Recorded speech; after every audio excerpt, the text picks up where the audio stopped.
자, 7월 달입니다. 1년을 치면 이제 하반기니까 벌써 마음이 답답하시죠? 하반기라고 이야기를 하니까. 마음이 안 답답하신가요? 이제 하반기가 들어가고, 저 개인적으로는 이제 이론 수업은 끝나고 지금부터 문제풀이나 이제 문제를 푸는 그런 기간이고, 자, 여러분들 어떤 의도를 가지고 이 수업에 참여를 하셨는지 모르겠지만, 문제풀이 과정은 지금부터 7월이잖아요. 하반기이기 때문에 여러분 하셔야 될 일은 제 개인적으로는 가장 이상적인 형태는 지금 한 상반기 내에 이론 정리는 다 끝나야 되지 않을까 생각을 합니다. 그게 이상적이라고 생각을 하고, 하반기부터는 좀 이렇게 약간씩 보충을 하면서 좀 반복해서 암기하고 그런 활동을 해야 되지 않을까 생각을 하는데, 이상입니다만은 제 개인적으로는 그렇게 생각을 합니다. 하기 때문에 문제풀이도 어떤 시험에 나올 만한 문제가 뭘까 이런 관점보다는 지금까지 공부했던 내용들을 다시 한 번 더 재반복을 하고 복습을 한다라는 생각으로 접근을 하시는 게 옳다고 생각을 합니다. 옳다고 생각을 하고요. 그래서 모의고사나 문제와는 좀 달리 문제풀이 시간의 문제들은 제 개인적으로는 어떤 방식으로 문제를 출제를 하냐면, 주제를 좀 이렇게 상당히 좀 세밀하게 쪼개가지고 그 주제별로 문제를 출제하면, 보통은 모의고사 기출문제라든지 모의고사 같은 경우에는 여러 주제들을 좀 이렇게 섞어서 냅니다. 좀 크게 이렇게 내는데, 몇 가지 주제를 묶어서 좀 크게 이렇게 내는데, 문제풀이 과정에서 문제들은 그렇게는 하지는 않고, 가급적이면은 나올 만한 주제들을 다 쪼개가지고 쪼갠 주제들마다 이렇게 문제를 내도록 좀 하겠습니다. 그래서 문제 문항이 그렇게 작지는 않습니다. 그리고 문제 문항이 좀 많아야 될 이유는 그래야만 원문을 좀 많이 보게 됩니다. 문제 문항이 작으면은 대표 원문들을 다 실을 수가 없거든요. 그래서 좀 많이 출제되는 원문들이나 아니면 대표적인 원문들을 좀 많이 보기 위해서라도 문제 문항 수가 좀 많이 보는 게 좋습니다. 좋아서 좀 그렇게 하도록 하겠습니다. 다시 한번 말씀드리지만 지금까지 여러분들 공부하셨던 내용들을 다시 한번 복습하고 보충하고 이런 시간이 될 수 있기를 제가 개인적으로 좀 기대를 하고요. 그래서 좀 문제들을 좀 출제를 했는데 문제 출제 기반이 되었던 건 원서라든지, 다음에 교과서의 내용이라든지, 교과서 관련되어 있는 지도서 내용, 그리고 다양한 기본서들, 소위 2차 자료라고 이야기되는 것들, 그런 것들을 중심으로 문제를 좀 출제를 했습니다. 그래서 객관성을 좀 높이려고 노력을 했습니다. 그래서 여러분들 여기 계신 분들은 좀 어느 정도 이론 공부가 좀 되었을 거라고 생각을 하고요. 문풀 과정에서도 저는 한 70% 정도는 공부가 되었다라고 생각을 하고 강의를 진행을 합니다. 하기 때문에 이론 강의 하듯이 그렇게 좀 상세하고 세밀하게는 설명을 드리지는 않을 건데, 그런데 혹시라도 상반기 내에 어떤 개인적인 사정으로 인해 공부를 잘 못하셨고, 그래서 지금부터 이렇게 시작을 하셔야 될 분들도 있을 수 있겠죠. 모든 가능성 다 열려 있으니까 그러니까 있을 수 있을 거라고 생각하는데, 그런 분들도 괜찮다고 생각합니다. 그냥 아까 말씀드렸지만 주제를 3분 해놨기 때문에 그냥 이렇게 좀 따라오시면은 전체적으로 이론을 한번 보는 기회가 될 거라고 생각을 하기 때문에 그렇게 보시면 되겠습니다. 나중에 한 10월 말쯤 가가지고 저한테 오셔가지고 이거 큰일 났습니다, 어떻게 하면 되겠습니까? 라고 묻는 분들이 계시거든요. 그때는 저도 어쩔 수가 없습니다. 그때 제가 가끔씩 드리는 해답 중에 하나가 영 안 되겠거든. 그냥 제 문풀을 외우세요. 라고 이야기를 합니다. 차라리 안 한 것보단 낫다. 안 한 것보단 나으니까. 그때 시간도 얼마 남지 않잖아요. 한 달 반 이렇게 안 남으면 그냥 그때는 방법이 그거밖에 없다라고 말씀드린 적이, 그거는 굉장히 좋지 않은 사례가 될 텐데, 자, 어쨌든 간에 여러분들 그런 마음으로 좀 따라와 주시기 바랍니다. 제가 원래 제 수업 커리큘럼 자체가 1년부터 1월 달부터 쭉 따라오시면 보통 4번을 반복하도록 짜여져 있습니다. 원래 이론 수업하고 다음에 그 기출 문제를 풀이하고, 다음에 문풀을 하고 모의고사 하면 한 4번 정도 이론을 볼 수 있도록 그렇게 짜여져 있거든요. 그래서 그 정도 최소한 4번 정도는 반복하고 가야 되지 않겠나 생각해서 그런 식으로 이렇게 그 강의 전체 스케줄이 짜여져 있습니다. 그래서 그런 마음으로 좀 따라오시길 바랍니다. 그리고 그 방금 말씀드렸지만 그 주제로 굉장히 나누어 가지고 문제를 냈기 때문에 문제 뭐 그렇게 많은 문제는 아니지만 그래도 조금 이렇게 문제의 양이 좀 됩니다. 하기 때문에 게다가 이게 지금 이론 영역 전 영역을 지금 다루고 있습니다. 그래서 그 지금 미리 말씀드리지만 8주에 못 끝냅니다. 8주에 끝낼 수가 없습니다. 그 이론 강의로 치면은 6개월을 한 내용이기 때문에 이게 8주에 끝낸다라는 건 그 사상가들에 대한 모독이에요. 모독이고 그 불손한 겁니다. 불손한 것이고 8주에 끝내기가 힘듭니다. 그런데 8주에 끝내질 않으면 모의고사를 못 합니다. 그래서 그 진도가 밀리면 그 언제든지 보강을 할 겁니다. 하기 때문에 여러분은 언제나 금요일은 프리하게 일어나셔야 됩니다.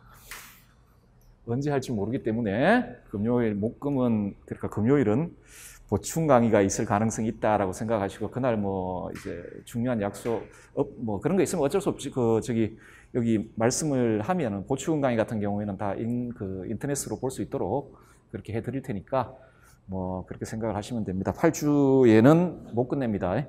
못 끝낸다라는 마음을 가지고 시작을 하시기 바랍니다. 자, 뭐 더 많은 이야기 별 필요 없을 거라고 생각을 하고 그 뭐 수업 중간중간에 말씀을 드리도록 하겠습니다. 자, 이제 그 강의 순서는 문제풀이 순서는 제 강의 순서대로 하겠습니다. 그러니까 서양윤리, 동양, 정치사회사상, 교과교육론 중간에 응용윤리, 그다음에 그 통일교육론 이렇게 되어 있습니다. 우리 시험의 큰 범주죠. 서양윤리, 동양윤리, 동양윤리, 한국윤리까지 플러스 되어 있고, 다음에 정치사회사상, 통일교육론, 응용윤리, 응용윤리 다음에 그 교과교육론 이렇게 되어 있습니다. 그래서 보시면 아시겠지만 범주 자체도 굉장히 이렇게 양이 많기 때문에 자, 저는 이렇게 이런 식으로 이론 수업을 했기 때문에요. 그 수업 순서대로 지금 나가도록 하겠습니다. 자, 먼저 서양윤리부터 보도록 하겠습니다. 소크라테스. 자, 1번 문제를 보도록 하겠습니다. 다음은 서양 고전에 등장하는 두 윤리 사상가의 대화입니다. 자, 메논 편에 나와 있는 대화입니다. 소크라테스의 지덕일치 사상이 가장 분명하게 나타나 있는 대화편 중에 하나입니다. 메논이 소크라테스의 지덕일치 사상이 가장 잘 나와 있는 대화편입니다. 자, 밑줄 친 물음에 대한 소크라테스의 입장을 이유와 함께 서술하라. 소크라테스, 이제 덕이 도대체 무엇인가를 함께 탐구해 보도록 할까? 그런데 선생님, 그것보다는 제가 처음 질문드렸던 바로 그것, 즉 덕을 가르칠 수 있는 것으로 취급해야 할지, 아니면 그것을 날 때부터 사람들에게 생기는 것으로 또는 도대체 다른 어떤 방식으로 생기는 것으로 다룰 것인지, 이 문제를 저는 가장 기꺼운 마음으로 고찰하고 싶으며 또한 이에 관해 말씀을 듣고 싶습니다. 라고 메논이 묻습니다. 자, 덕을 가르칠 수 있냐?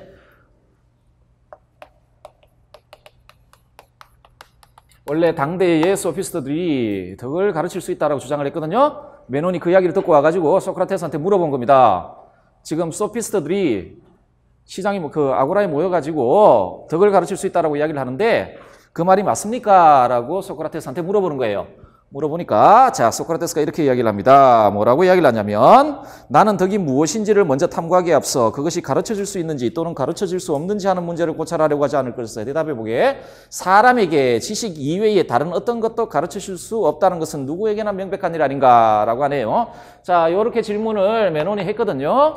메논이 했다라면 소크라테스가 뭐라고 이야기하냐면 그러면 이 질문에 대한 답을 얻기 위해서는 이게 무엇인지부터 알아야 된다. 그런데 만약 덕을 가르칠 수 있다라면 우리가 가르칠 수 있는 모든 것은 지식 아니냐.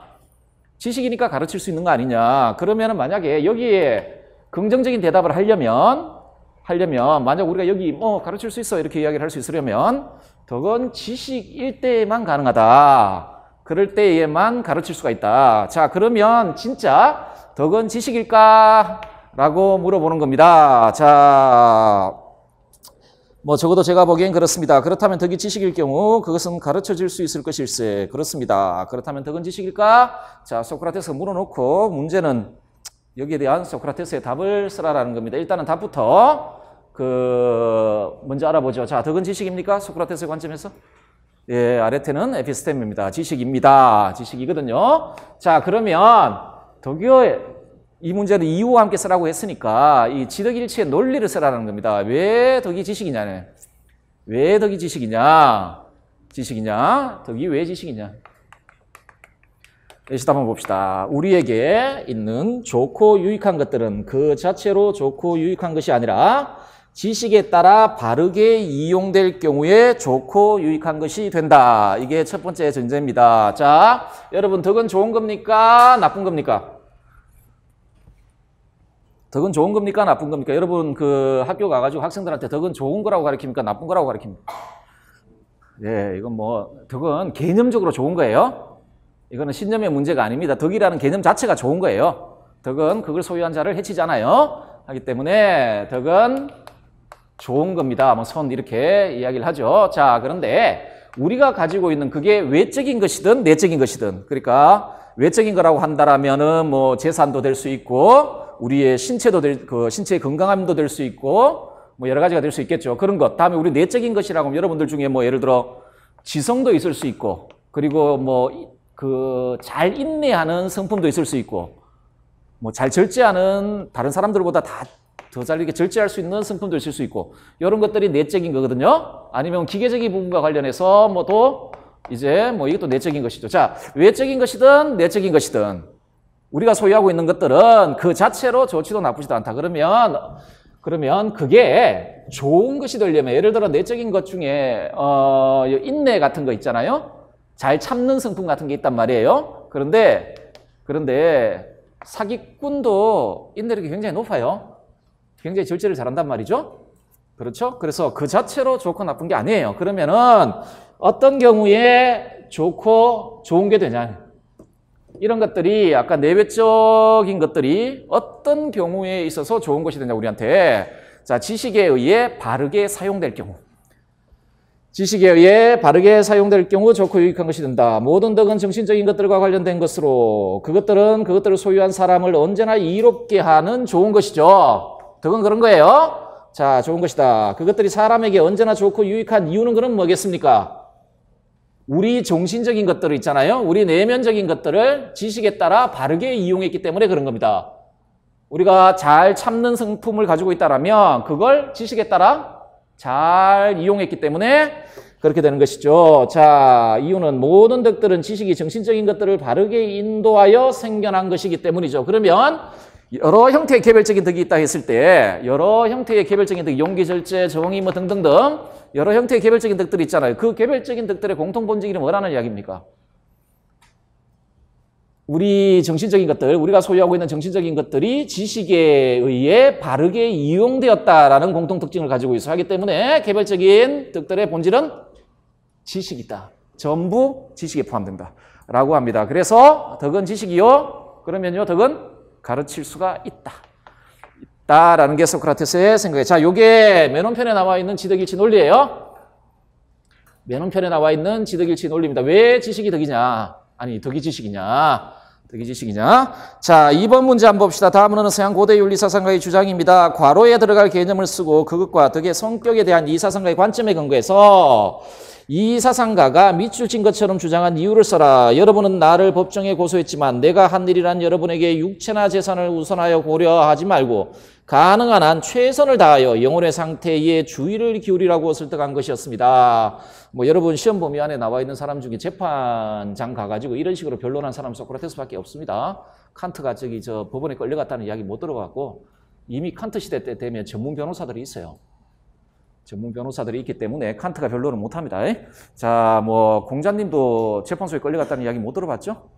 못 들어봤고, 자, 끌려가가지고 변론한 사람이 이 사람밖에 없고요. 자, 이분이 했던 이야기죠. 그 유명한 이야기죠. 영혼을 돌보라.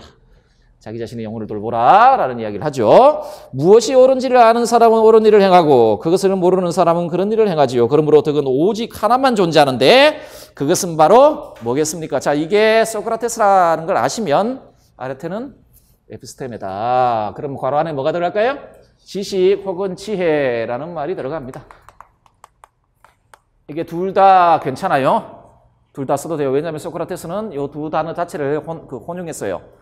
혼용해 쓰기 때문에 그 같은 의미로 혼용했습니다. 하기 때문에 뭐 지식을 쓰든 지혜를 쓰든 상관없어요. 자, 어쨌든 지식입니다. 자, 그러면 괄호 안에 들어갈 말은 지식인데요. 자, 그 지식의 성격과 덕의 성격에 대한 이사상과 관점에 근거해서 덕은 오직 하나만 존재하는데 그것은 바로 지식이다라는 주장에 이유를 쓰라고 되어 있죠. 자, 이것도 지덕일치의 논리를 쓰라는 건데 이거는 외논편에 나와 있는 논리를 쓰는 게 아니고 지식의 성격과 소크라테스가 생각하는 지식의 성격과 소크라테스가 생각하는 덕의 일반적 의미를 가지고 지덕일치 논리를 전개해보라는 겁니다. 자, 이 논리를 전개하려면 지식이 무엇인지를 알아야 됩니다. 아레테는 에피스테메라고 이야기했을 때 이 에피스테메가 뭐냐, 지식이라는 게 뭐냐라는 것, 다음에 도대체 덕이라는 게 뭐냐라는 거죠. 자, 예시답안 한번 볼까요? 괄호는 지식입니다. 이 사상가에 의하면 지식이란 최선의 삶을 필연적으로 보장하는 인간으로서 좋음에 대한 보편적이고 객관적인 참된 이성적 지식입니다. 자, 이 지덕일치를 이야기할 때 이 지식은 일반적인 진리들 있죠. 예를 들어 그 우주와 관련되어 있는 자연과학적 지식 이런 것들도 분명히 존재합니다. 자, 그런데 지덕일치를 이야기할 때 이 지식은 우리가 보통 뭐 자연세계나 우주에 대해서 가지는 뭐 일반 이론적 지식이 아니고요. 우리 삶과 관련되어 있는 지식입니다. 어떤 삶이요? 우리 삶을 좋은 삶으로 만들어주는 지식이에요. 우리 삶을 좋은 삶으로 만들어주는, 그러니까 선을 실현하는, 우리 삶에서 선을 실현하는 것과 관련되어 있는 지식입니다. 하기 때문에 자, 최선의 삶을 필연적으로 보장하는 인간으로서의 좋음에 대한 보편적이고 객관적인 참된 이성적 지식이자 최선의 삶을 실현하고 유지하는 삶의 기술이라고 이야기를 하는데 간단하게 설명드리자면 소크라테스는 에피스테메라는, 그러니까 지식이라는 말이 들어갈 자리에 기술이라는 말을 사용할 때가 종종 있습니다. 에피스테메라는 히라버가 들어갈 자리에 테크네라는 그 용어를 사용할 때가 종종 있어요. 그 이유가 뭐냐면 요 지덕일치할 때 그러니까 이 지식이 어떤 지식이라고 그랬습니까? 좋은 삶을 실현시켜주는 지식이에요. 그런데 이 지식은 그 자체로 활동적인 성격을 가지고 있는 지식입니다. 좋은 삶을 살기 위해서는 우리가 어떤 방식으로 활동을 해야 되잖아요. 예를 들어 저런 지식하고 같아요. 그 구두수성공이 가지고 있는 지식와 성격이 같아요. 구두수성공이 구두와 관련되어 있는 지식을 가지고 있죠. 근데 저 지식은 자연세계의 뭐 법칙과 관련된 게 아니죠. 저거는 활동을 위한 지식입니다. 저 지식은 언제나 활동으로 나타나죠. 그래야만 훌륭한 구두수성공이 될 수 있으니까. 그렇죠? 자, 하기 때문에 테크네라는 이야기를 씁니다. 그러니까 최선의 삶에 대한 참된 이성적 지식이자 그 삶을 유지하기 위한, 그 실현시켜주기 위한 기술이에요. 이게 지식입니다. 자, 그러면 덕은 뭘까요?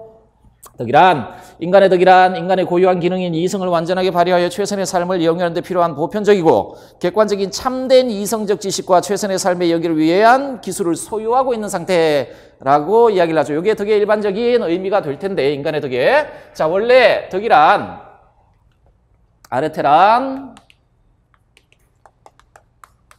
기능 수행과 관련한 탁월성이에요. 이게 아레테예요. 덕이에요. 이게 일반적인 뭐 탁월성, 훌륭함, 이게 이 덕의 일반적인 의미입니다. 기능 수행과 관련한 탁월성, 탁월함, 기능 수행과 관련한 탁월함, 이게 덕의 일반적 의미입니다. 요게 그 당시에 헬라 사람들이 이렇게 사용했다는 거예요. 이걸 도덕적인 의미로만 사용한 게 아니에요, 덕을. 얘도 덕이 있어요. 그 당시에 헬라 사람들은 얘도 아레테가 있다, 이런 식으로 이야기를 하는 거예요. 아레테가. 자, 무슨 말이냐면 각각의 개별자들은 그 개별자들 나름의 고유한 기능을 가지고 있어요. 개체들은 인간은 인간의 기능이 있고 고유한 기능이 있고, 요 교탁은 교탁의 고유한 기능이 있죠. 고유한 기능이 있죠. 각각의 개체들은 각각 나름대로의 고유한 기능이 있어요. 에르곤이 있다는 말이에요. 얘의 에르곤은 뭡니까? 기능이 뭡니까? 뭐 이렇게 놓고 뭐 이런 기능이죠. 얘의 기능은요. 뭐 이렇게 쓰는 거죠. 뭐 쓰는 거죠. 그러니까 얘하고 얘가 구분되는 그 얘와 얘의 차이점은 뭡니까? 본질적 차이점은 기능에 있어서 차이점이에요. 얘하고 얘는 분필이라고 이야기하고 얘는 교탁이라고 이야기하는 이유는 얘의 기능하고 얘의 기능이 다르기 때문이에요. 그래서 이 고유한 기능이 그 개체의 본질을 이룹니다. 그 개체의 본질을 이루어요. 자, 덕이란 뭐냐면 각각의 개별자들은 각각의 나름의 고유한 기능을 다 가지고 있죠. 가지고 있고 요 고유한 기능이 탁월하게 발휘되고 있는 상태예요. 그러면 이 교탁 보고 이 교탁은 아래태가 있는 교탁이야 라고 우리가 이야기한다면 그 말이 무슨 말이겠습니까? 얘가 가지고 있는 고유한 기능이 탁월하게 발휘되고 있다라는 말입니다. 자, 그러면 인간도 인간에게 있어서 고유한 기능이 있을 거 아닙니까? 인간을 다른 존재자들과 구분해주는 고유한 기능이 있을 거 아니에요? 뭘까요? 이성입니다. 그냥 믿었어요. 그냥 이성이라고 생각해요. 뭐 다르게 생각할 수 있지만 적어도 서구의 합리주의 아버지죠. 아버지인 소크라테스는 우리 영혼이 그러니까 영혼을 소유했다라는 게 다른 존재들과 우리를 구분시켜주는 기준이고 그 영혼 안에 가장 탁월한 부분 기능을 수행하는 게 요 이성입니다. 하기 때문에 인간의 덕은 뭘까요? 이성을 탁월하게 훌륭하게 발휘하고 있는 상태가 인간의 덕입니다. 그러면 이성을 탁월하게 발휘하고 있는 상태는 어떤 상태겠습니까? 지식을 소유하고 있는 상태입니다. 왜냐하면 이성의 기능은 인식이에요. 이성의 기능은 인식을 하는 겁니다. 이성의 기능은 인식을 하는 거예요. 그런데 탁월하게 발휘한다는 건 어떤 거예요? 인식을 하되 참인 인식을 하는 겁니다. 우리는 이성을 통해 잘못된 인식을 할 수도 있잖아요. 잘못 판단도 할 수 있잖아요. 그런데 이성이 자신의 기능을 훌륭하게 발휘한다는 이야기는 참된 인식을 하고 있다는 겁니다. 참된 인식을 하고 있다는 거예요. 그러면은 이성이 그런 기능을 수행하고 있는 상태는 어떤 상태와 동일한 상태입니까? 지식을 소유하고 있는 상태와 동일한 상태가 돼요. 그러면 이 지식을 소유하고 있는 상태와 덕을 소유하고 있는 상태는 같은 상태가 돼요. 자, 이게 지덕일치의 논리입니다. 이해되시겠죠? 자, 이처럼 본질에 있어서 지식과 덕은 동일한 것이다. 즉, 덕의 본질은 지식으로서 모든 개별적 덕들은 지식의 개별적 표현에 불과한 것으로 본질적으로 지식이라는 동일한 종류에 속한다. 그러므로 덕은 본질적으로 종류에 있어서 하나다. 아시겠죠? 자, 지덕일치의 논리를 익히시기 바랍니다. 소크라테스의 이론 중에 가장 중요한 이론입니다. 모든 소크라테스의 다른 이론은 지덕일치라는 소크라테스의 관점에서 파생돼 나온 것들입니다. 전부 나온 것이기 때문에 핵심입니다. 자, 그 다음 문제를 보도록 합시다. 자, 다음은 서양 고대 윤리사상가의 주장입니다. 기억에 공통으로 들어갈 개념을 쓰시고 그것과 밑줄 친 리언을 활용하여 행복 성취 방법에 대한 이 사상가의 입장을 서술하시오. 모든 정신적 시도들과 인고들은 기억이 주도할 때 행복으로 귀착되겠지만 어리석음이 주도할 때는 그 반대의 것으로 귀착된다. 자, 대꾸를 이루고 있는 문장입니다. 그 반대의 것으로 귀착되는 건 어리석음이라고 이야기를 했지 않습니까? 그러면 기억은 뭘까요? 지식, 지혜 이렇게 되겠죠. 자, 그런데 만약 덕이 정신적인 것들 중 한 가지이고 또한 유익한 것임이 필연적이라면 덕은 마땅히 지식이어야 한다. 이 논리는 아까 우리 맨홈편에서 봤죠. 자, 그건 모든 정신적인 것들이 그것들 자체로는 유익하지도 해롭지도 않고 기억이 지식이 혹은 지혜가 덧보태어졌는가 아니면 어리석음이 덧보태어졌는가에 따라 해롭기도 하고 유익하기도 하기 때문이다. 덕은 어쨌든 유익한 것이기에 덕은 마땅히 지혜의 일종 혹은 지식의 일종이어야 한다. 자, 맨홈편에 나와 있는 지덕일치 논리입니다. 논리는 간단합니다. 덕은 좋은 것. 모든 좋은 것은 그러니까 우리가 가지고 있는 모든 것들은 그 자체로 좋지도 나쁘지도 않아. 그런데 그것들이 좋은 것이 되기 위해선 지혜에 의해 바르게 사용돼야 돼. 그러면 덕은 우리에게 좋은 것. 그럼 얘가 전부 지혜에 의해 인도되었다라는 거예요. 혹은 지식에 의해 인도된 것. 그러니 덕의 본질은 지식. 이렇게 그 결론을 이끌어내고 있습니다. 자, 문제는 뭐냐면 자, 기억 안에 뭐가 들어간다고 했죠? 지혜 혹은 지식이 들어간다고 했죠. 자, 이 문제는 지덕복 합일설과 관련되어 있는 문제인데요. 자, 지덕복 합일의 논리를 써보라는 겁니다. 지덕복 합일이라는 말은 지식하고 덕하고 행복이 있잖아요. 이 행복이 같은 거다라는 말입니다. 지식과 덕과 행복이 같은 것. 자, 우리는 아까 1, 2번 문제를 통해 왜 지식과 덕이 같은 거냐에 대해서 알아봤죠. 자, 지식을 소유하고 있는 상태와 덕을 소유하고 있는 상태는 같은 상태예요. 자, 그러면 그 상태가 행복한 상태와 동일한 상태라는 겁니다. 소크라테스한테는. 그 상태가 지식을 소유하고 있는 상태와 덕을 소유하고 있는 상태가 같은 상태예요. 그리고 그 상태가 곧 행복한 상태라는 게 소크라테스의 지덕복 합일설이에요. 자, 요 관련되어 있는 논리를 써보라는 겁니다. 예시답 한번 봅시다. 이 사상가에 의하면 행복이란 인간의 본질인 영혼이 최선의 상태로 있는 것. 자, 요렇게 이야기합니다. 그러니까 질병 없는 뭐 영혼의 상태, 건강한 영혼의 상태 이렇게 이야기를 하는데 소크라테스가 행복을 외적인 어떤 것들을 잔뜩 소유하고 있는 상태가 아니고 예를 들어 뭐 재산을 많이 소유하고 있다든지 그 상태가 아니라 내적인 거예요. 행복은 내적인 건데 이 사람이 이렇게 이야기를 합니다. 이거 행복은 좋은 것 아닙니까? 그죠? 자, 소크라테스 어떻게 보냐면 행복이라는 건 결국 인간에게만 한정돼서 이야기를 하자면 인간이 내면적으로 가지고 있는 것들 중에 최선의 것이 있잖아요. 최선의 것이 최선의 상태로 있는 게 행복입니다. 인간이 내면적으로 가지고 있는 것들 중에 최선의 것이 최선의 상태로 있는 게 행복이에요. 자, 그러면 인간이 내면적으로 가지고 있는 것들 중에 최선의 것이 뭐예요? 소크라테스한테는 이성입니다. 영혼 안에 이성. 자, 이성이 최선의 것이고 이게 인간에게 가지고 있는 최선의 것이에요. 이거 소크라테스가 신적인 부분 뭐 이런 식으로 이야기합니다. 인간이 가지고 있는 인간이 지닌 신적인 부분, 신이 숨을 불어넣어서 가지게 된 거예요. 원래 그 그리스의 그 인간 창조설에 따르면 진흙으로 이렇게 빚은 다음에 신이 코에다가 숨을 불어넣어요. 후식회를 불어넣거든요. 그게 인간의 영혼이 돼요. 영혼이 되고 그 영혼 안에 최선의 것이 이성이에요. 이성이거든요. 자, 이게 이성이 인간이 소유한 가장 좋은 것이에요. 이 가장 좋은 게 가장 좋은 상태로 있는 게 행복이에요. 행복이에요. 자, 그렇다면 행복한 상태는 어떤 상태겠습니까, 여러분?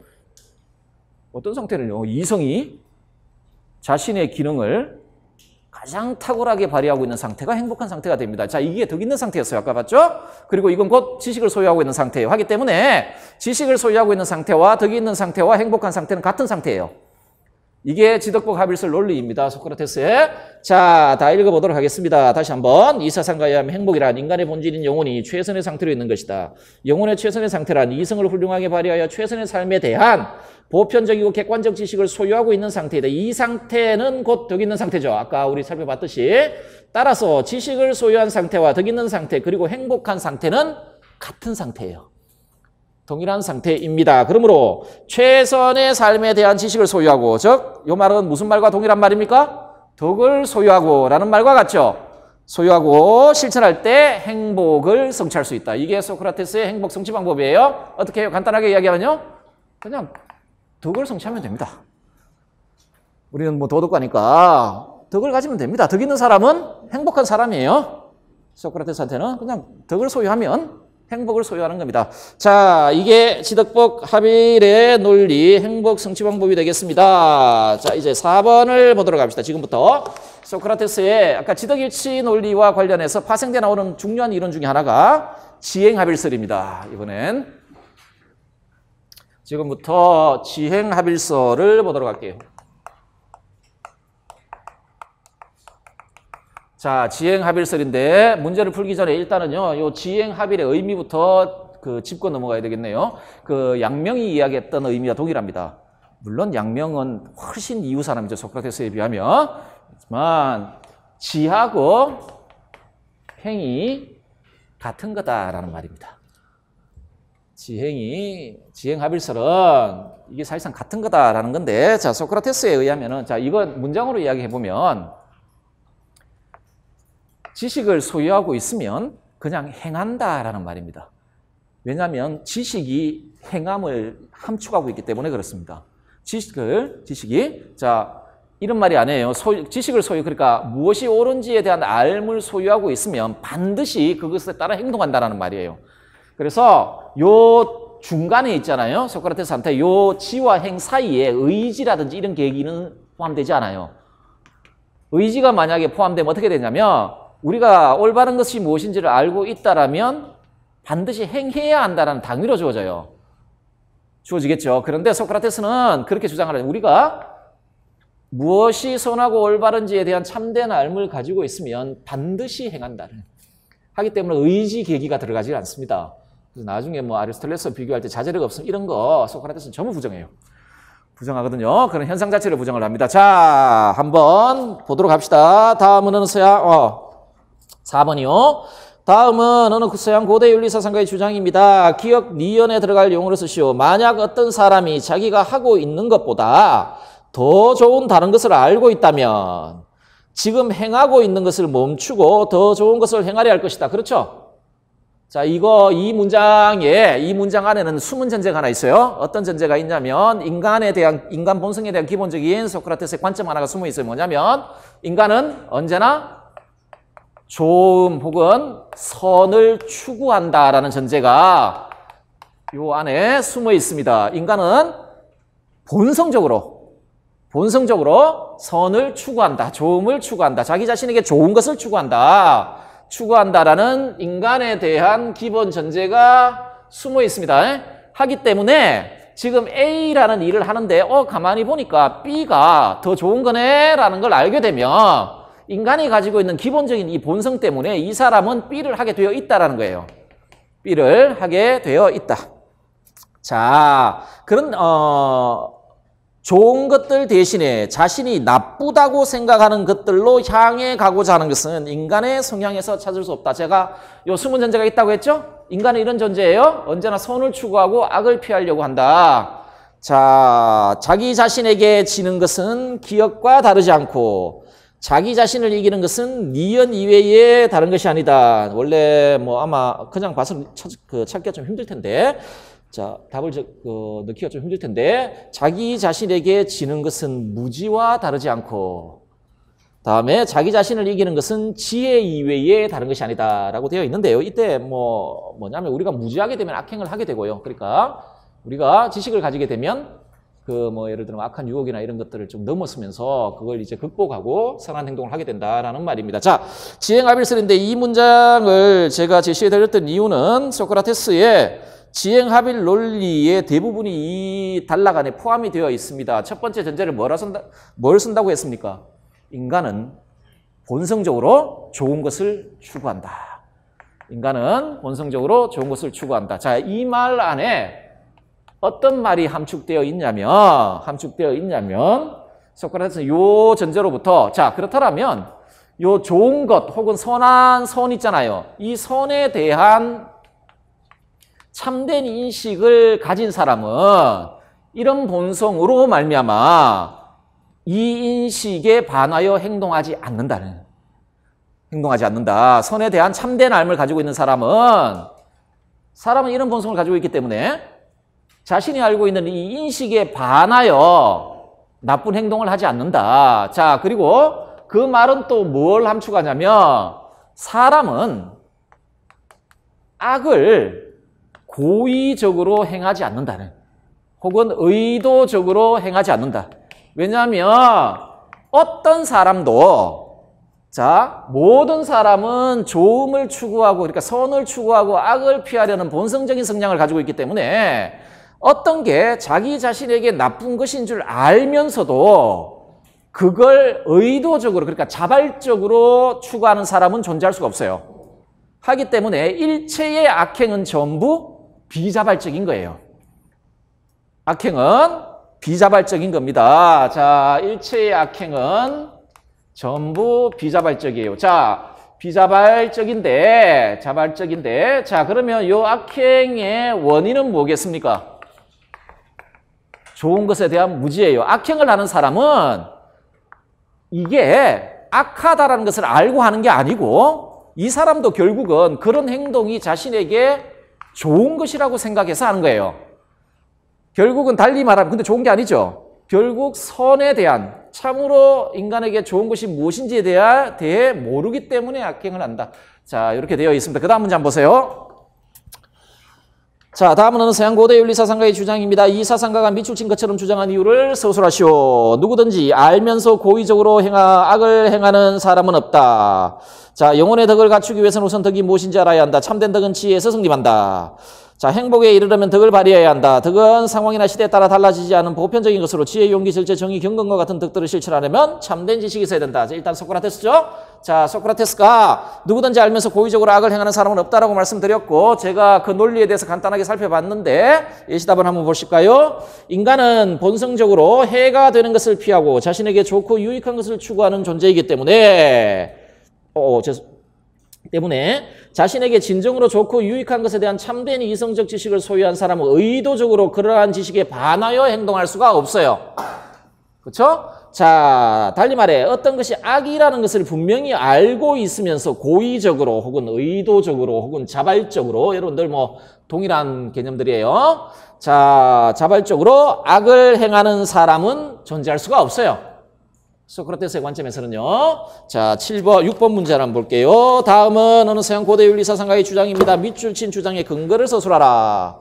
영혼이 몸을 이용하여 감각을 통해 탐구하는 것은 수시로 변하지. 그래서 영혼은 마치 술에 취한 듯 헤매고 혼란스러워진다네. 하지만 영혼이 감각에서 벗어나 그 자체로 탐구하면 순수하고 항상 그대로 있고 불사하는 것을 붙잡게 되기 때문에 헤매지 않게 되지. 영혼이 이런 상태에 있을 때 실천적 지혜를 지니게 되는 것이지 라고 합니다. 이거 소크라테스 대화편에 나와 있는 건데, 나와 있는 이야기인데, 그 소크라테스 합리주의적 진리관을 잘 보여주고 있는 생각입니다. 자, 일체의 감각에 의존하지 말고 오로지 순수한 이성의 의탁의 진리를 파악해 나가자라는 이야기입니다. 여러분 뭐 실천적 지혜라는 말이 나오니까 혹시 아리스토텔레스가 아닐까 이렇게 생각하지는 마세요. 마시고, 왜냐하면 그 밑에 한번 보세요. 우리가 각각의 덕이 무엇인지 정확히 알게 된다면 반드시 그 덕에 따라 행동할 것이다. 즉 덕에 대한 정확한 지식이 곧 덕을 실천하는 행동으로 이어진다. 달리 말해 덕에 대한 정확한 지식을 소유한 사람은 결코 부득한 행동을 하지 않는다 라고 이야기를 하죠. 자, 우리 지덕일체 논리에서 덕은 우리에게 좋은 겁니까? 좋지 않은 겁니까? 덕은 좋은 거죠. 그렇죠? 자, 덕은 좋은 거죠. 인간은 어떤 존재입니까? 좋음을 추구하는 존재죠, 본성적으로. 그런데 덕이 좋다는 걸 알면 덕행을 하게 되어 있어요.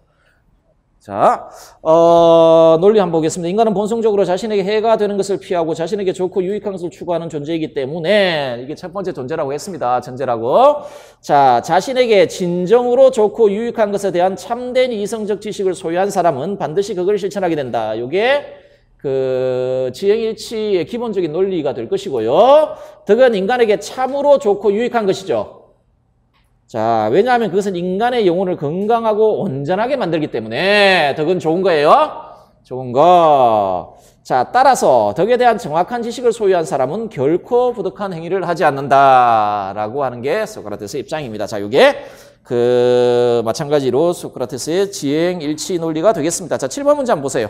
마지막 문제인데 요거는 이제 진리탐구 방법과 관련되어 있습니다. 소위 문답법 혹은 뭐 대화법 이렇게 불리워지는.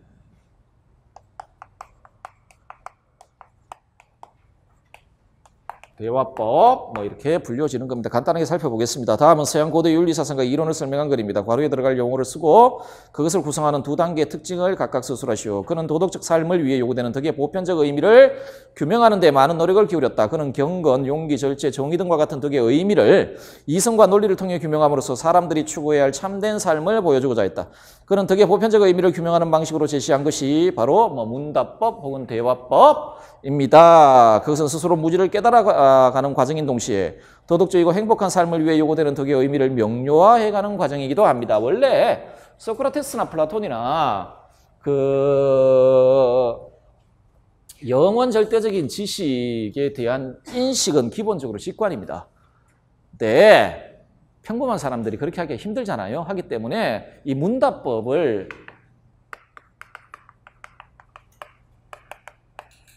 차선의 항해술 이런 식으로 불러요. 원래 제일 좋은 건 그냥 나중에 플라톤의 인식론 보시면은 그 지적 직관 바로 이렇게 바라보는 건데 그게 힘드니까 소크라테스가 보통 사람들은 그렇게 하기 힘드니까 그러면 차선의 방법이라도 써야 되겠다라고 해서 이 문답법을 차선의 항해술 이런 식으로 부르긴 하는데요.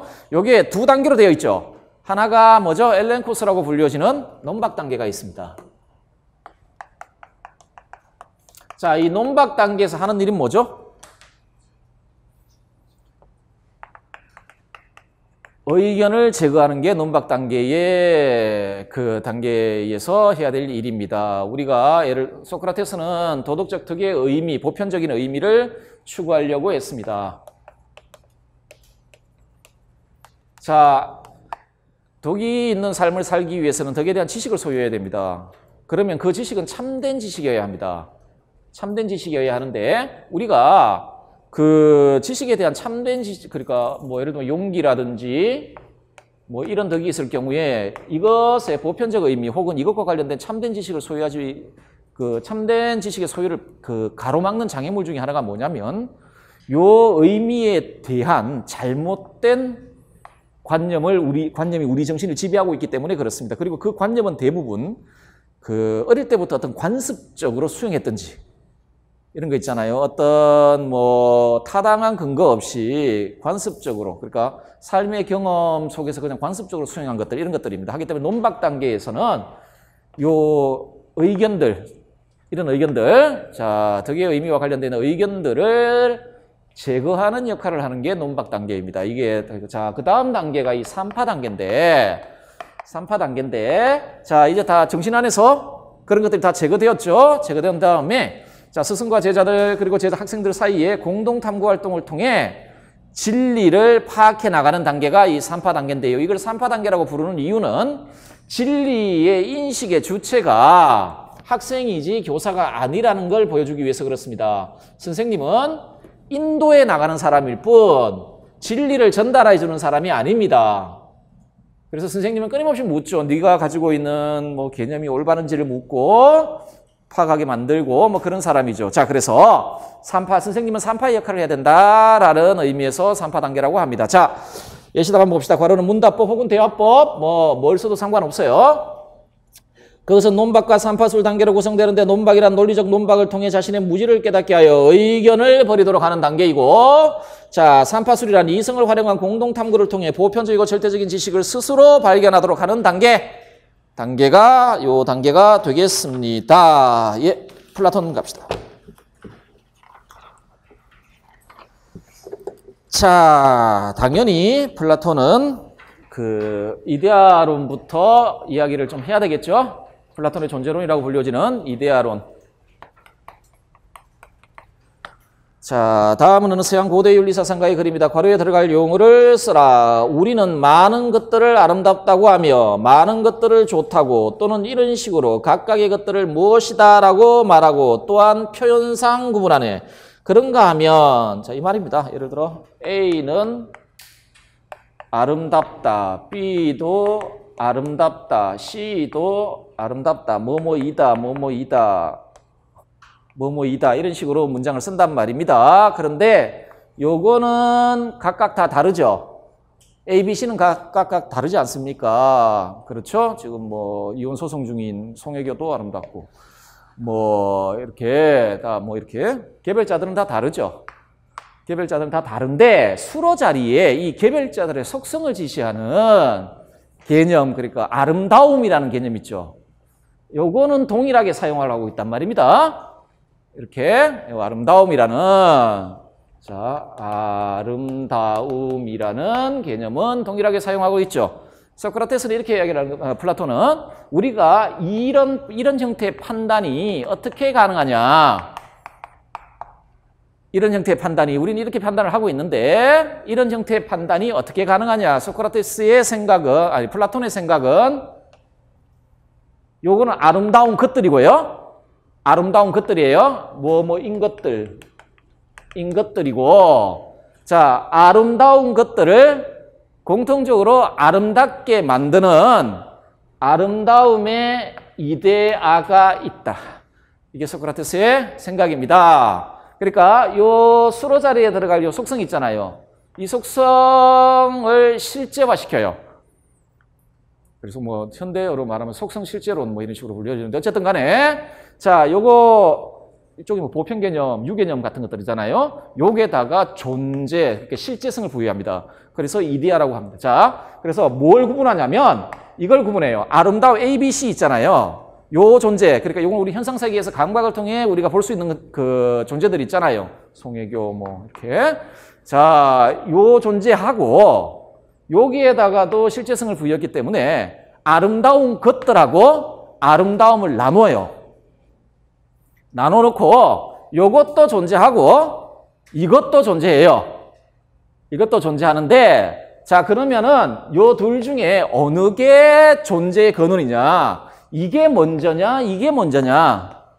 플라톤의 관점에 보면 이게 먼저예요. 아름다움의 이데아가 있고 이 이데아가 요 개별적인 것들에 참여 혹은 분유 혹은 관여합니다. 그러면 아름다운 것들이 생겨나는 거예요. 이렇게. 그러면 실제성의 등급에서 뭐가 더 참된 존재냐는 뭐가 더 참된 존재입니까? 얘가 더 참된 존재. 얘는 영원불변하는 성격을 가지는데 얘는요. 시공간 안에서 생겨났다 사라지는 것들이에요. 하기 때문에 실제성의 측면에서 얘가 참된 실제고 얘는 불완전해요. 그리고 얘는 그러니까 얘들은 그러니까 이 것들 있죠. 이 것들은 요것의 모방물이에요. 모방물이에요. 여기에 소크라테스의 존재를 요걸 두세 개의 이론 혹은 이원론이라고 불러요. 이해되시겠죠? 자, 무슨 말인지 아시겠죠? 자, 뭐 다 읽어볼게요. 그런가 하면 아름다운 것 자체니 좋은 것 자체니 하고 그리고 그때 우리가 많은 것으로 상정한 모든 것과 관련해서 이런토로 말하며 이번에는 각각의 것에 하나의 이데아가 있는 것으로 상정하여 이것에 따라 이 각각을 실제하는 것이라 우리는 일컫네라고 하죠. 자, 무슨 말이냐면 얘네들이 존재하게 되는 근원이 얘라는 거예요. A가 아름다운 이유는 아름다움의 이데아 때문에 그런 거예요.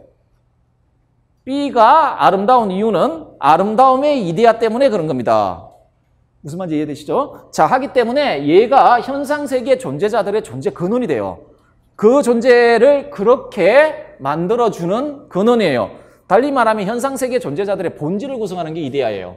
자, 그래서 여러분들 관련 이론 한번 보실까요? 이데아의 성격. 첫째, 현상 초월적이에요. 자, 무슨 말이냐면, 자, 요 쪼갠다고 했죠? 이렇게.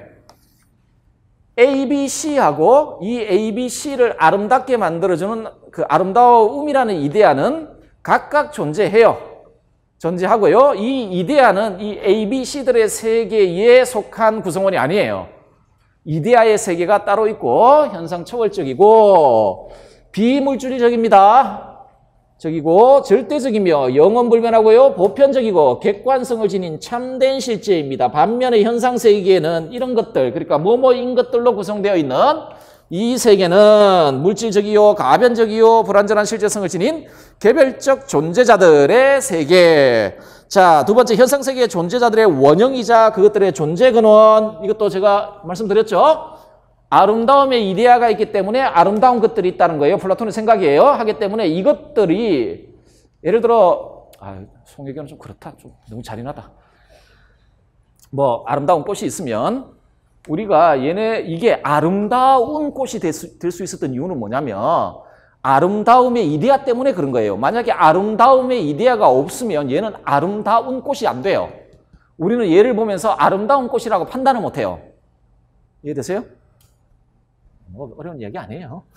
그러니까 자 현상세계의 존재자들의 원형이자 그것들의 존재 근원. 그래서 뭐뭐 자체인 것 뭐 이런 식으로 이야기를 합니다. 자, 그러면 현상세계의 존재는 어떤 걸까요? 아까 말씀드렸지만 아름다운 꽃은요. 아름다움의 이데아를 모방하고 있는 것들입니다. 자, 그래서 현상세계 모방물이요. 자, 이게 우리 정치와 관련해서는 통치의 모범이기도 하고요. 도덕과 관련해서는 도덕적 가치 규범의 전형이요, 원형이요 본이 됩니다. 좀 이따 보실 이 좋음의 이데아, 선의 이데아, 모든 선의 본질이 되는 것. 달리 말하면 모든 가치의 근원이 되는 게 좋음의 이데아거든요. 어쨌든 간에 자, 도덕적 가치의 규범이요. 도덕적 가치 규범을 전형이요, 원형이요, 본이 되고. 자, 다음에 또 하나의 특징인데, 요거는 이제 우리 이데아 인식과 관련되어 있는데요. 이데아 인식과 관련되어 있는데, 지성에 의해 알려지는 참된 인식의 대상으로 보편적 진리의 근원이다 되어 있습니다. 자, 여러분들, 감각 경험에 의존을 했을 경우에, 감각 경험에 의존해서 이것들을 볼 경우에, 감각은 우리에게 아름다움의 이데아를 전달해 주지를 못합니다. 감각에 의존하게 되면 우리가 알 수 있는 거, 예를 들어 시각에 의존하잖아요. 우리가 알 수 있는 건 A, B, C가 가지고 있는 형태밖에는 몰라요. 형태밖에는 알 수 없거든요. 자, 이런 겁니다. 여러분들, 이게 플라톤의 사고방식인데 A, B, C를 다 봤어요. 이것은 뭐 예를 들어 여기 A는 꽃이라고 하고 또 아름다운 물건들이 또 뭐 어떤 게 있나요? 보통 이건 뭐 이제 뭐 미술 작품이라고 하고 이건 뭐 조각이라고 칩시다. 우리가 감각에 의존해서 파악할 수 있는 건 꽃하고 조각하고 어떤 회화 작품이에요. 회화 작품인데, 그렇죠? 그런데 그 작품에 대해서 이 개별적인 존재들에 대해서 어떻게 판단합니까? 공통적으로 판단한단 말입니다. 아름다움이라는 용어를 사용해서 판단하는 말입니다. 그런데 그러면 이 아름다움에 대한 인식은 어디에서 왔냐? 저 인식을 우리가 가지고 있기 때문에 감각에 의해 주어지는 것들은 전부 다 달라요. 다름에도 불구하고 수로 자리에 동일한 용어를 사용해가지고 판단을 한단 말입니다. 그러면 저 아름다움이라는 인식은 어디에서 왔냐?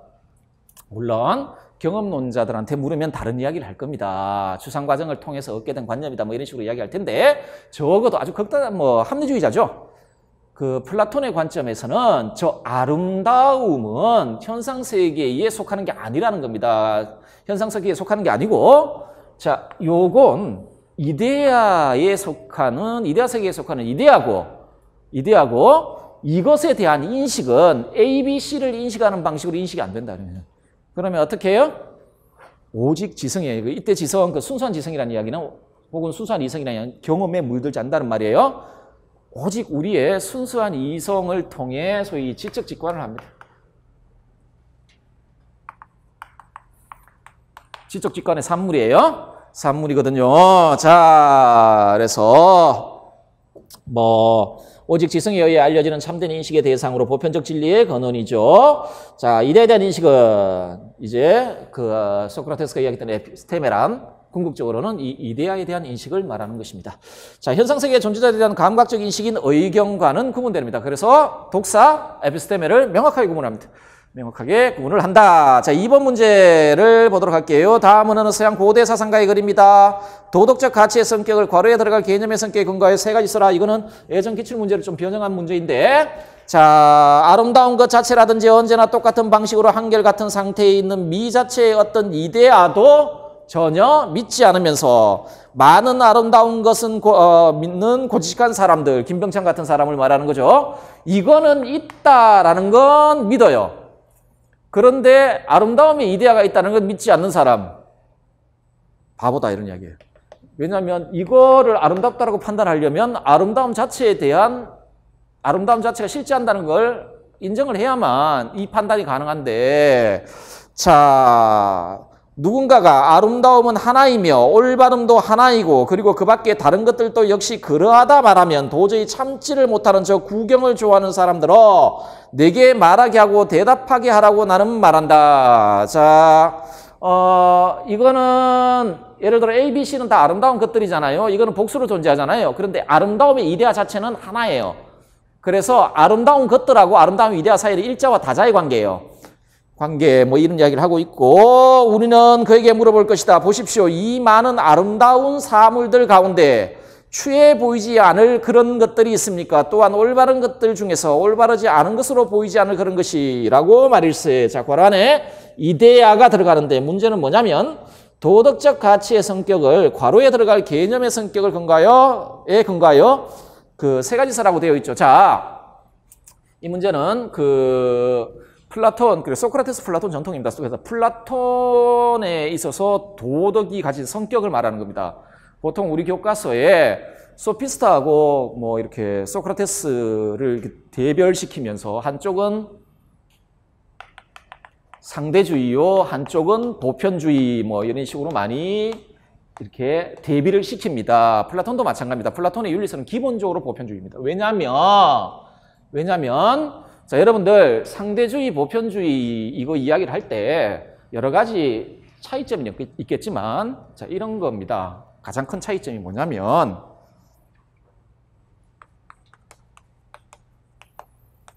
A는 선하다라는 판단이 있습니다. A는 선하다라는 판단이 있죠. 자, 그러면 이 판단에서 가장 중요한 건 A는 아닙니다. 이거는 개별자들입니다. 하기 때문에 주어 자리에는 여러 가지 개별적 사건들이나 사태들이 들어갑니다. 이건 중요한 게 아니고 요게 중요하단 말입니다. 요게 A에 대해서 선하다라고 판단할 때 자, 그러면 이 문장에서 가장 중요한 건 이 선의 의미입니다. 선의 의미.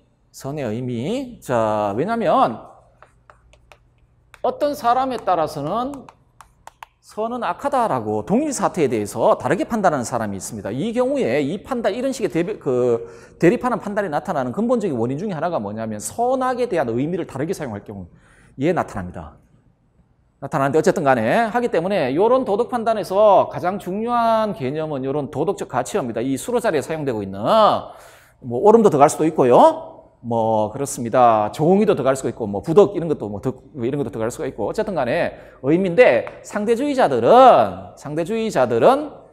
요 의미가 변동한다고 보는 사람들입니다. 선의 의미가 상대적이다라고 보는 사람이고요. 보편주의자들은 그럼 어떤 사람이겠습니까? 요 선 있잖아요. 요 선의 의미가 영원불변하고 보편적이고 객관적이라고 보는 사람들이 보편주의자들입니다. 게다가 플라톤은 의미뿐만 아니고 그런 의미를 가지고 있는 이 가치어 있잖아요. 이 가치어가 실제한다고 보는 사람입니다. 이데아는. 실제한다. 그러니까 존재성을 가지고 있다고 보는 사람, 실제성을 가지고 있다고 보는 사람이에요. 자, 무슨 말인지 아시겠죠? 상대주의자들은 야, 이건 개인에 따라 아니면 자신이 속한 사회, 문화에 따라 그 의미가 변동한다. 하기 때문에 이 판단, 그러니까 모든 사람들이 공히 인정할 수 있을 만한 이런 형태의 판단은 존재하지 않는다네. 그런데 보편주의자들은 이거 변동 안 해요. 영웅불변하고 객관적이고 이런 성격을 가지고 있다. 보편적이고. 자, 근데 플라톤은 그렇게 생각을 하고 있는 겁니다. 근데 플라톤이 왜 그렇게 생각했을까?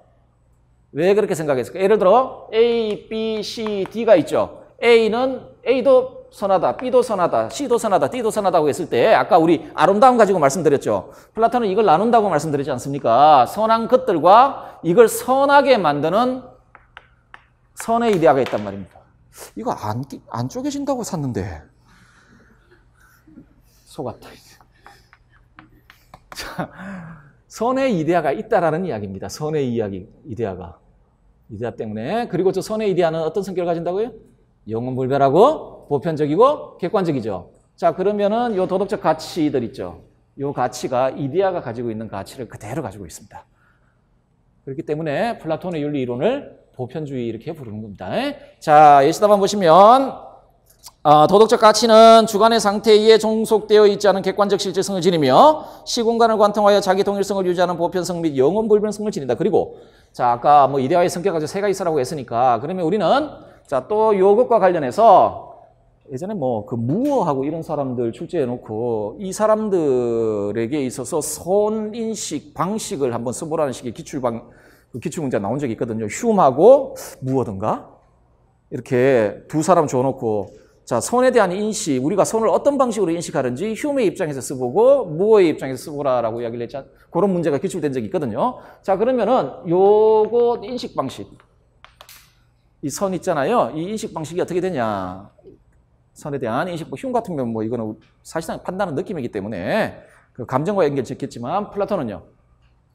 이데아는 지적 직관의 대상이라고 말씀드렸죠. 오직 지성에 의해서만 판단된다 그랬잖아요. 자, 이 선도 마찬가지예요. 도덕적 가치도 오직 우리 지성에 의해서만 인식돼요. 하기 때문에 전형적인 인지주의예요. 플라톤의 윤리학은 보편주의적 성격을 가지고 있고 전형적인 인지주의, 그러니까 합리주의적 성격을 가지고 있습니다. 오직 이성에 의해서만 파악되는 성격을 가지고 있는 게 플라톤의 윤리학의 특징이다라고 보시면 되겠어요. 자, 우리 조금 쉬었다가 이데아론 조금 더 보도록 합시다.